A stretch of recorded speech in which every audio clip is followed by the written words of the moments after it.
आज आम्ही सांगली जिल्ह्यामध्ये आहे, बावची भागामध्ये. आणि या भागातले जे खूप कुशल शेतकरी आहेत हे हळदीचं रान आहे त्यांचं. आणि या हळदीच्या रानामध्ये पहिलं म्हणजे ज्या वेळेला त्यांनी वेस्टेज वापरण्याच्या आधी अतिशय पिवळे पानं होते आणि छोटी छोटी रोपं होती, ते सांगतील तुम्हाला हकीकत. त्यानंतर त्यांनी काही वेस्टेजच्या गोष्टी वापरल्या, त्यानंतर आलेला रिझल्ट इक्बाल तांबोळे सर.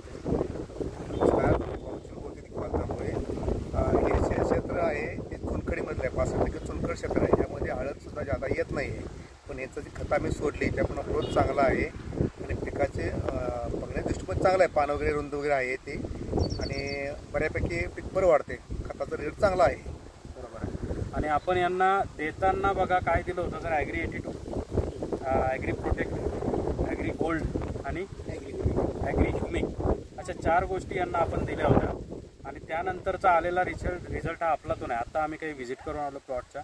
काही ठिकाणी हळदीचे प्लॉट आहे, पण अशी पानाची साईज, अशी ग्रोथ, अशी त्या पिकावरची काळोखी अशी बाकी भागामध्ये नाही आहे. तर हा रिझल्ट आहे मित्रांनो.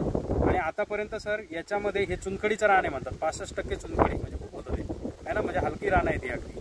आणि त्यामध्ये हा रिझल्ट आला आहे, हे विशेष आहे. मला एक सांगा सर, याच्या व्यतिरिक्त वेस्टेजच्या व्यतिरिक्त तुम्ही काही आता वापरलं का आतापर्यंत? नाही, काही खत वापरलेलं नाही. आता फक्त वेस्टेजच वापर, फक्त पाणी दिलं एवढंच, बाकी काही खत सोडलेलं नाही. काही जे आहे तुमच्या कंपनी सोडलेला आहे, तोच रिझल्ट आहे. वा वा, ठीक आहे. इतर कुठलंही रासायनिक वगैरे काही वापरलेलं त्यांनी 100% आपल्या प्रोडक्टच्या रिझल्टवर हे आलेलं आहे वेस्टेजच्या. हे जे 4 प्रोडक्ट तुम्हाला सांगितले, agri protect, agri 82, agri humic आणि ॲग्री गोल्ड, या 4 गोष्टीमुळे हा आलेला रिझल्ट आहे. आता नेक्स्ट फवारणी आपण त्यांना सांगितली 2-4 दिवसानंतर, म्हणजे 100% हा प्लॉट हा वेस्टेजच्या पिकावर येणार आहे, वेस्टेजच्या प्रोडक्टवर येणार आहे. आणि त्याचं जे येणारे पीक आहे हे खरंच म्हणजे एक उदाहरण असेल अनेक शेतकऱ्यांसमोर.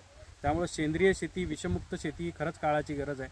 कारण शेती जर वाचली तर शेतकरी वाचणार आहे. आणि शेती एकाच गोष्टीमुळे वाचू शकते, ते म्हणजे जर का आपण रासायनिक गोष्टींचा वापर बंद केला किंवा कमी केला तर.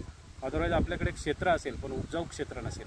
त्यामुळे ही गोष्ट लक्षात ठेवणं गरजेचं आहे. धन्यवाद Tambale sir, thank you so much.